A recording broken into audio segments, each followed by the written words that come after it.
Mali. Nouvelles taxes et tensions sociales. Ismaël Sako appelle à la démission d'Assimi Goïta.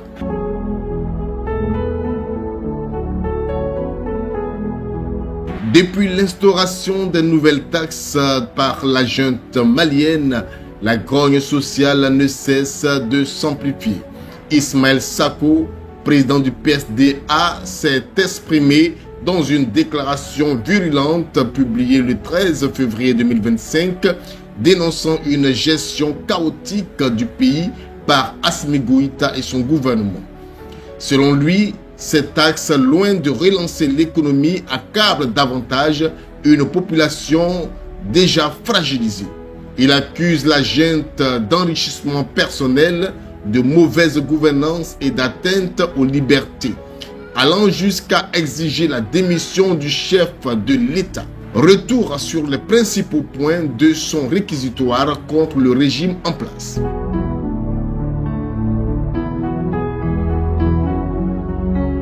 Dans une déclaration publiée le 13 février 2025, Ismaël Sako, président du PSDA, a vivement critiqué la junte malienne et son leader Assimi Goïta. Selon lui, l'instauration de nouvelles taxes, notamment sur les transferts d'argent, est la preuve du manque de vision économique des autorités de transition. Il accuse la junte d'asphyxier financièrement un peuple déjà éprouvé par la crise économique et sociale. Sako dénonce également l'augmentation du budget présidentiel qui passe de 12 milliards en 2020 à 17,7 milliards en 2025, alors que le chef de l'État ne voyage pas et ne visite que rarement les régions du pays.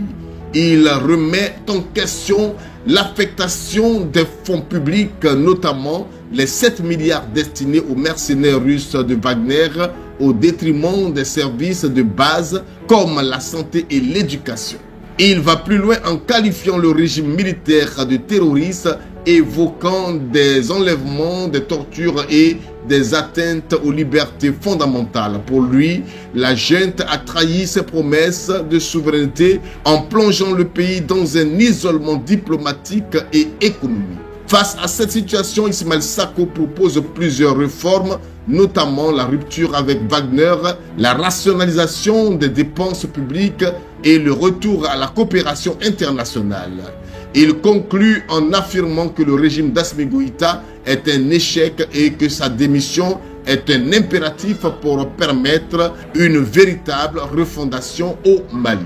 Au-delà des critiques formulées par Ismaël Sako, il faut dire que le Mali traverse actuellement une période de tension sociale accrue.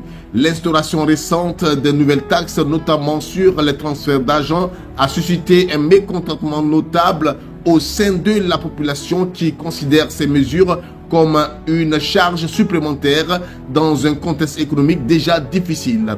Parallèlement, l'insécurité persistante continue d'aggraver la situation. L'attaque meurtrière du 7 février 2025 près de Gao, qui a coûté la vie à au moins 56 personnes, illustre la fragilité du pays face aux groupes armés. Ces événements tragiques combinés aux difficultés économiques contribuent à une grogne sociale palpable bien au-delà des seules ambitions politiques des figures de l'opposition. Face à une population de plus en plus exacerbée, la junte devra-t-elle revoir sa politique économique pour apaiser les tensions?